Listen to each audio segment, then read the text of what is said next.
ये कह रहा है गुलाब जामुन बनवा, हम कह रहे हैं कि नुक्ती बन जाए पहले। तो एक बार की बात है कि हमारे दादा कह रहे थे हमसे, हम संजा के बैठे थे, हमारे सब जने कूलर के आगे का लाइट तो रहती नहीं, तो पंखा चल तो जैसे।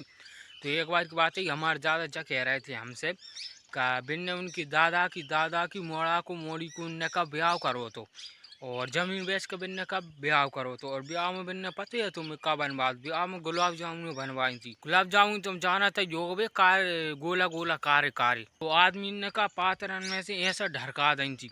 पात्रन में से पहले के आदमी का सरसवाद नहीं पड़ा तो का गुलाब जामुन खा सकी, तो वो पात्रन में से ढरका दी। और बिन्ने का दहेज में 4 पैर और 2 गादा दाए थे, और जो ससुराल वाले थे नहीं बेका खुश होकर चले गए। हमारे दादा कह रहे थे लगभग वह ब्याह के चक्कर में हम पे पहले पूरी कितनी है थी, 100 बीघा जमीन है थी।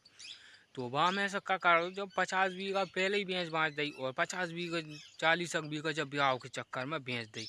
अब भैया बची हम पर 10 बीघा। और फिर मैंने दादा से कही हमरे कि अपन 50 बीघा जमीन है थी, और भाई में से तुमने का ब्याह के चक्कर में बेच दी। अबे का तुमने का गुलाब जामुन खवाए, 100 आइटम का तुमने बनवाए, और अब हम पे का बची 5-10 बीघा बची भी मुश्किल से।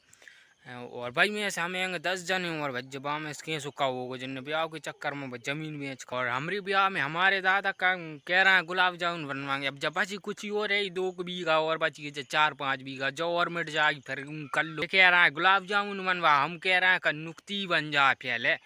और मैं तो जा कह रहा हूँ दादा से कि सम्मेलन से कर लेते अपन ब्याह।